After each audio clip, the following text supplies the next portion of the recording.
Group D 2026 में 9 अगस्त का first shift का एनालिसिस है, तो चैनल को सब्सक्राइब कर लीजिए और जिनको 9 अगस्त के बाद होने वाला है उनको शेयर कर दीजिए और टेलीग्राम चैनल ज्वाइन कर लीजिए। बस ज्ञान भूमि के नाम से ही है, तो ज्ञान भूमि से सर्च करके टेलीग्राम चैनल ज्वाइन कर लीजिए। उसको सारा पीडीएफ जो यहाँ पढ़ा रहे हैं वो आपको टेलीग्राम चैनल पर मिल जाएगा। तो पहला सवाल हम शुरू करते हैं। यहाँ लिखा हुआ है विख्यात संगीतज्ञ डॉक्टर एन राजम को वर्ष 2026 में किस क्षेत्र में पद्म विभूषण यानी सेकंड नंबर का पद्म विभूषण से सम्मानित किया गया है? तो किस क्षेत्र में? तो संगीतज्ञ हैं तो कला के क्षेत्र में मिलेगा। वो भी असली किस तरह का सवाल है आप देख लीजिए कि आंसर ही छुपा हुआ था सवाल में ही। अब नेक्स्ट सवाल बाबू यहाँ पर है। अब एक बात आप ध्यान रख लीजिए कि जो पद्म पुरस्कार जो मिला है उसमें कितना टोटल इस बार 131 लोगों को टोटल मिला है, जिसमें पद्म विभूषण कितना लोगों को? 5 लोगों को, और पद्म विभूषण 5 लोगों को, पद्म भूषण कितना? 13 लोगों को, और पद्म श्री कितना? 113 लोगों को। कितना बाबू? 113 लोगों को। और अगर शामिल आ जाएंगे तो कितना हो जाएगा? 13 और 13 26 और 5 31, तो टोटल हो गया 131। तो इस बात को ध्यान रखिए, कई बार एग्जाम में इस तरह से भी आता है। अब सेकंड क्वेश्चन पर यहाँ चलते हैं। तो सेकंड क्वेश्चन क्या है कि 2026 में वर्ल्ड हैप्पीनेस रिपोर्ट 2026 के अनुसार किस देश को दुनिया का सबसे खुशहाल देश घोषित किया गया है? तो फिनलैंड को। अब दुनिया का सबसे खुशहाल देश किस घोषित किया गया है? तो फिनलैंड को। अब यहाँ पर देख लीजिए भारत का रैंक क्या है? तो भारत का रैंक 116, पहले 118 था लेकिन अब सुधार के क्या हो गया है? तो 116 वर्ल्ड हैप्पीनेस इंडेक्स में। और रैंक 1 पर कौन है? फिनलैंड। अभी बताएं, और 9वीं बार लगातार ये क्या है? रैंक 1 अपना हासिल करके रखा है फिनलैंड को। अब ये स्कोर उतना आएगा नहीं, आप टेंशन मत लीजिए। अब बाबू नेक्स्ट सवाल क्या कह रहा है कि 2026 में दिग्गज अभिनेता को कला के क्षेत्र में विशिष्ट योगदान के लिए क्या है? तो पद्म क्या है? भूषण से सम्मानित किया गया है। किसे? तो आप जानते हैं कि सनी देओल के पिता धर्मेंद्र सिंह देओल को क्या है? पद्म भूषण पुरस्कार मिला है। क्या कौन सा पुरस्कार मिला है? तो आप यहाँ देख लीजिए। तो क्या धर्मेंद्र सिंह देओल को कला के क्षेत्र में क्या है? विशिष्ट योगदान के लिए कौन सा पुरस्कार मिला था? पद्म भूषण पुरस्कार मिला है। और आपको पता है 5 लोगों को कौन पद्म विभूषण पुरस्कार मिला है। अब नेक्स्ट सवाल पे चलते हैं कि यहाँ पर ये देख लीजिए कि केंद्रीय महिला एवं बाल विकास मंत्रालय ने 27 नवंबर 2025 से 8 मार्च 2026 तक देश भर में कौन सा विशिष्ट जागरूकता अभियान चलाया है? तो आपको पता है ये 100 दिवसीय कार्यक्रम है। तो बाल विवाह मुक्त भारत है, तो 100 दिवसीय कार्यक्रम चलाया है। कौन? तो महिला एवं बाल विकास मंत्रालय की मंत्री कौन है? अन्नपूर्णा देवी। आपको पता है ना, ये सब चीजें पता होना चाहिए।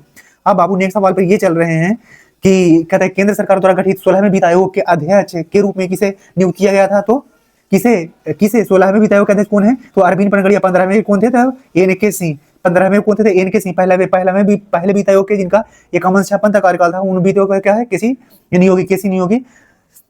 अब बाबू यहाँ ध्यान ये रखना है कि हम ये पहले ही डिस्कस कराए थे, जब ये 3 तारीख वाला कराए थे तो उसमें ही बताए थे। अगर आप उस वीडियो को देख के जाते तो बताइए आपको सेकंडों नहीं लगता और टाइम कम लगता और तुरंत हो जाता। अब नेक्स्ट सवाल पर ये चलते हैं कि नेक्स्ट सवाल क्या है कि यहाँ पर देखिए सिंगापुर ओपन 2026 में बैडमिंटन टूर्नामेंट में पुरुष युगल फाइनल में भारतीय जोड़ी सात्विक साई रंकी रेड्डी और चिराग शेट्टी ने किस देश की जोड़ी को हराकर खिताब अपने नाम कर लिया है? तो किस देश की जोड़ी को? तो इंडोनेशिया की जोड़ी को हराकर खिताब अपने नाम कर लिया है। अब इंडोनेशिया की जोड़ी को हराकर खिताब अपने नाम कर लिया है, जो ये क्या है? फजर अफियान और मोहम्मद सैफीउल नाम है इनका, जिनको हरा के क्या कर लिया है? सात्विक साईराज रंकी रेड्डी और फिर किसने? चिराग शेट्टी ने, दोनों मिलकर भारत खिताब अपने नाम कर लिया है। अब नेक्स्ट सवाल पे चलते हैं बाबू। यहाँ पर देखिए कि फरवरी 2026 में आयोजित 2026 का विंटर ओलंपिक के अंतिम पदक तालिका में किस देश रैंक 1 हासिल किया है? तो ये भी उसमें 3 तारीख वाले डिस्कशन में बताए थे, नॉर्वे। अब ये आया है फिर से 9 अगस्त के फर्स्ट शिफ्ट में। अगर देख के जाते तो आपके लिए कितना आसान हो जाता। ये पहले स्थान पर कौन है? नॉर्वे। दूसरे स्थान पर कौन है? यूएसए। नॉर्वे को कितना टोटल पदक मिला है? 41 टोटल पदक मिला नॉर्वे को। 41 पदक के साथ क्या है? पहले नंबर पर। और यूएसए 31 पदक के साथ क्या है? 31 या 33 पदक के साथ क्या है नंबर पर? यूएसए दूसरे नंबर पर है। अब बाबू देखिए क्वेश्चन नंबर नेक्स्ट क्या कर रहा है कि वर्ष 2026 में आयोजित भारत और ऑस्ट्रेलिया के संयुक्त द्विपक्षीय सैन्य अभ्यास ऑस्ट हिंद 2026 में कौन सा संस्करण आयोजित किया गया है? तो ऑस्ट हिंद 2026 जो इंडिया ऑस्ट्रेलिया के बीच होता है वो कैमा संस्करण? ये सवाल है। तो ये संस्करण तो कैमा है? 5वां संस्करण कैमा है बाबू? तो ये संस्करण कैमा है? तो 5वां। ये कैमा संस्करण है? तो 5वां संस्करण है।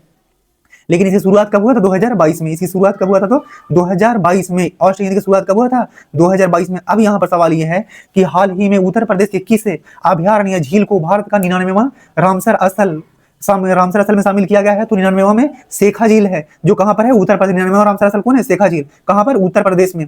और 100 नंबर के कौन है? 100th नंबर पर कौन है? तो सूरहाताल, जिसे क्या कहा जाता है? सूरहाताल को और किस नाम जाना था? जयप्रकाश नारायण पक्षी अभयारण्य के नाम से। अभी 101वां भी आ गया है। अब 101वां रामसर साइट भारत में आ गया है, जो अरुणाचल प्रदेश में। उसका नाम आप कमेंट सेक्शन में लिखिए। अब नेक्स्ट सवाल पे हम चलते हैं बाबू कि यहाँ पर कह रहा है अप्रैल 2026 में 6ठे एशियाई बीच गेम्स का आयोजन एशिया के देश और शहर में किया गया है। तो एशिया किस देश और शहर में किया गया है? तो आप यहाँ पर देख लीजिए सानिया चीन में। कहाँ? सानिया चीन में। और चीन के सानिया क्या है? पर्यटन स्थल है जो किस प्रांत में पड़ता है?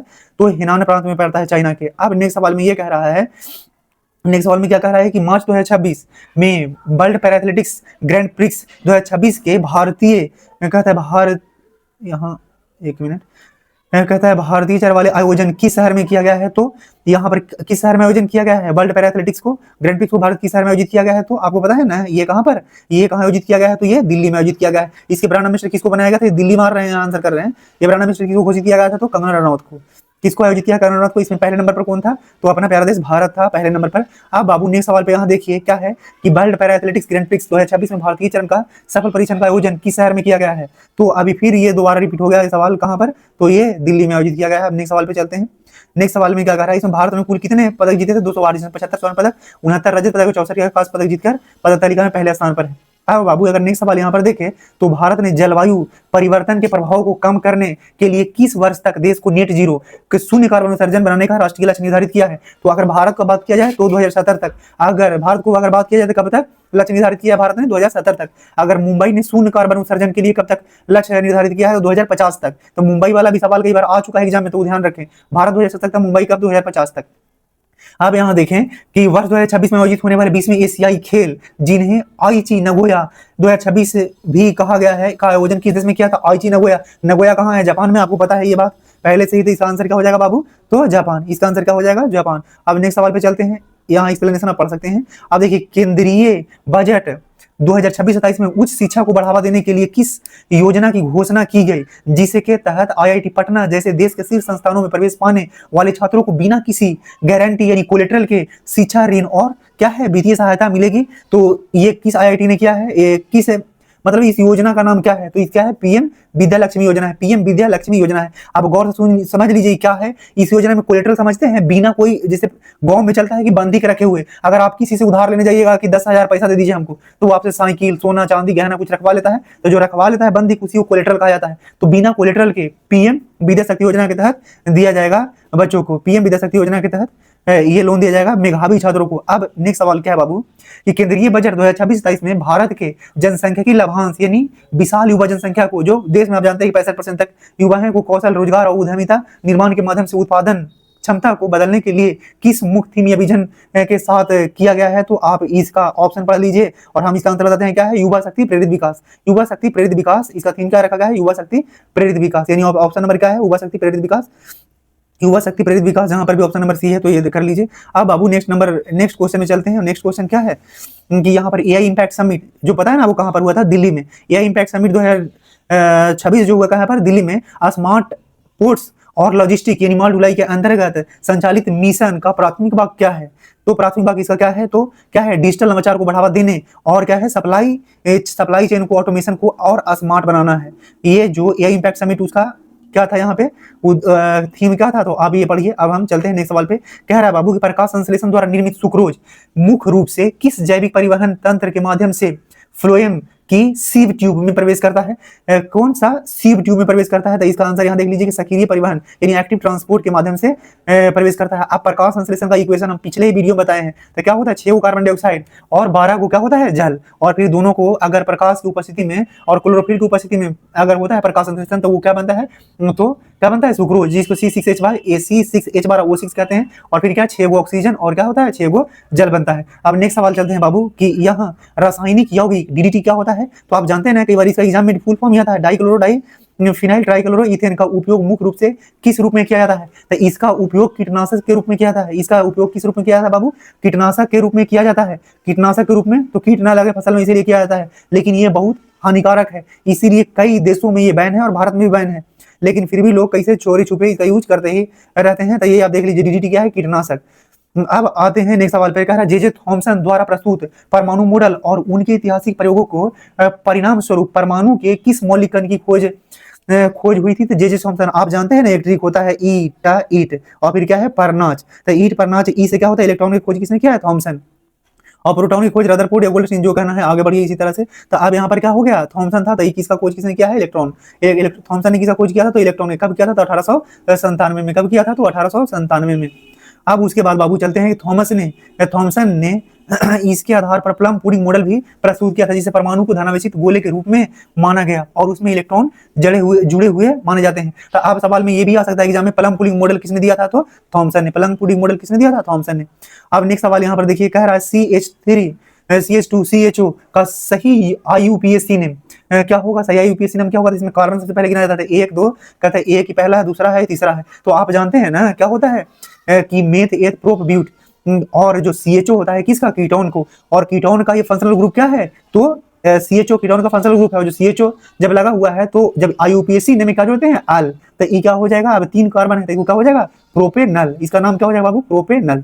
अगर अब नेक्स्ट सवाल में चलते हैं यहाँ, तो ये सवाल है कि खाद्य श्रृंखला घास, टीडा, मेढक, बाज में किस जीव के शरीर में कीटनाशक DDT की सांद्रता की मात्रा सबसे अधिक पाई जाएगी। तो सबसे पहले देखिए कि जो सबसे ऊपर होते हैं उसी में सबसे ज्यादा पाया जाएगा। तो यहाँ पर सबसे ऊपर कौन होगा, बाज, क्योंकि सबसे पहले घास, घास को अगर घास में जो अगर रहेगा तो उसको खाया कौन, टीडा, तो ये 10% बढ़ के जाएगा टीडा में, और टीडा को खाया कौन, मेढक, तो मेढक में भी 20 कितना ज्यादा बढ़ के जाएगा, 10%, और मेढक को कौन खा जाएगा, बाज, तो उसको में भी 10% बढ़ के जाएगा। जो ये क्या लिंडमान का नियम जानते हैं ना, उसी तरह से सबसे ऊपर जो रहता है बाज, उसी में सबसे ज्यादा जाएगा। और बाज देखिए, मेढक को कौन खाएगा, सांप, सांप को खाता है कौन, बाज। तो इसी तरह से आगे बढ़ते जाता है, जो सबसे ऊपर होगा उसमें सबसे ज्यादा जहर बढ़ते बढ़ते जाता है। तो DDT क्या है, एक अपघटनीय, धीरे धीरे टूटने वाला, धीरे धीरे टूटने वाला, ये बहुत लंबे समय तक नहीं टूटने वाला है, यानी जैव आवर्धक है। ये बायोमैग्निफिकेशन है, यानी अगर घास में 100 ग्राम जहर है तो उससे 10 गुना बढ़ के किसमें जाएगा, जो घास को खाएगा, और जो जीव खाया है उससे फिर अगर उसको दोबारा खाएगा तो उसमें 10 गुना बढ़ के जाएगा जहर। इसी को बायोमैग्निफिकेशन कहते हैं। और किसका नियम है, लिनमान का नियम। अब बाबू यहाँ कह रहा है कि मानव हृदय 4 अलग अलग कोष्ठों में क्यों विभाजित होता है। तो मानव हृदय 4 अलग अलग कोष्ठों में क्यों विभाजित होता है, सबसे पहले आप ध्यान रख लीजिए कि ऊपर वाला को क्या बोलते हैं, अलिंद, ऊपर को अलिंद बोलते हैं, नीचे को क्या बोलते हैं, निलय। तो नीचे को निलय और बायां अलिंद और बायां निलय के बीच बाई का स्पीड बल होता है, बा से बायां, बा से बाई, तो बाई मतलब 2 बल, तो बाई का स्पीड बायां में होता है, दायां में क्या होता है, ट्राई का स्पीड बल होता है। तो यहाँ पर देख लीजिए कि अब यहाँ पर देखिए ऑप्शन पढ़िए, ऑप्शन में क्या दिया हुआ है, तो ये देखिए इसका उत्तर क्या है कि इसमें जो दोनों के बीच रहता है बायां अलिंद और बायां निलय, और दायां अलिंद दायां निलय के जो बीच होता है उसमें एक लगा रहता है, उसका कार्य क्या है, तो ऑक्सीजन युक्त रक्त और कार्बन डाइऑक्साइड युक्त रक्त, यानी अशुद्ध रक्त और शुद्ध रक्त को मिलने से रोकने के लिए होता है। और ये जो अभी बताया आपको डाई का स्पीड और बाई का स्पीड, उसको बहुत ध्यान से आपको याद रखना है, क्योंकि वो एग्जाम में कई बार डायरेक्ट आता है। तो अगर मानव हृदय को मुख्य रूप से अलिंद और नीलय में क्यों विभाजित किया जाता है, तो अलिंद और नीलय में विभाजित करने का कारण क्या है, तो इसका यह है कि रक्त प्राप्त करने और रक्त को बाहर पंप करने के कार्यों में क्या हो, तो अलग करने के लिए क्या होता है। तो नीचे क्या होता है, नीले, और नीले क्या होता है, काफी मोटा होता है।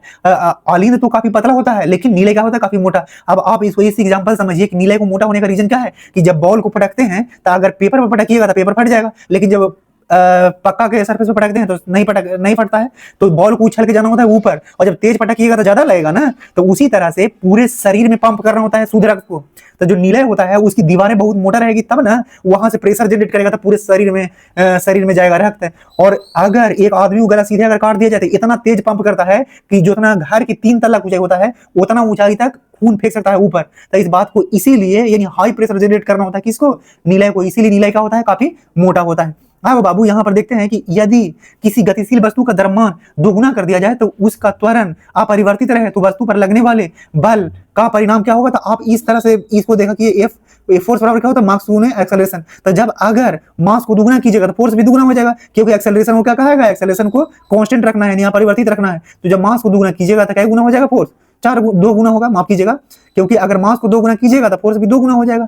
जय गुना 3 गुना कीजिएगा मास को तो 3 गुना हो जाएगा, 4 गुना कीजिएगा मास को तो फोर्स भी 4 गुना हो जाएगा, क्योंकि यहाँ पर एक्सेलरेशन क्या है, कांस्टेंट, यानी अपरिवर्तित है, उसको चेंज नहीं करना है। अब बाबू नेक्स्ट सवाल में चलते हैं। यहाँ पे नेक्स्ट सवाल क्या है, नेक्स्ट सवाल यहाँ पर देखिए कि जुलाई 2026 में भारत सरकार द्वारा अनुमोदित तथा पूर्ण गठित खेलो इंडिया योजना के तहत भारत को वैश्विक खेल शक्ति बनाने और 2036 ओलंपिक की मेजबानी की तैयारी को मजबूत करने के लिए इस मिशन को किस वर्ष लक्षित किया गया है, किस विजन के साथ किया गया है। तो आप यहाँ देख लीजिए बाबू कि इसको कब तक लक्षित किया गया, 2036 तक, क्योंकि 2036 ओलंपिक होस्ट करने के लिए भारत क्या है, एकदम बेचैन है। इसीलिए 2026 तक एक भारत को खेल महाशक्ति के रूप में उभारने के लिए कब थीम रखा गया है, कब तक का थीम रखा गया, तो 2036 को। इसका थीम क्या है, तो खेलो इंडिया स्कीम का उद्देश्य भारत में खेलों को क्या है, जमीनी स्तर से मजबूत करना तथा प्रतिभाओं को विकसित करना और भारत को वैश्विक खेल शक्ति बनाना है। यह विजन विशेष रूप से 2036 ओलंपिक की संभावित मेजबानी की जुड़ी हुई है। और कहां मेजबानी करने का रखा गया है, तो 2036 में भारत सरकार बोल रहा है कहां मेजबानी कराने के लिए, तो अहमदाबाद में। कहां पर बाबू, अहमदाबाद में। अब नेक्स्ट सवाल यहाँ पर क्या कह रहा है कि हाइड्रोक्लोरिक अम्ल यानी HCl और सोडियम हाइड्रोक्साइड NaOH के जलीय विलयन विद्युत चालन क्यों करते हैं। तो यहाँ आप ऑप्शन पढ़ लीजिए कि क्योंकि वे जल मुक्त आयनों में वियोजित हो जाते हैं। क्यों करते हैं ऐसा, क्योंकि वे जल मुक्त आयनों में क्या हो जाते हैं, वियोजित होते हैं। अब नेक्स्ट सवाल पे चलते हैं बाबू।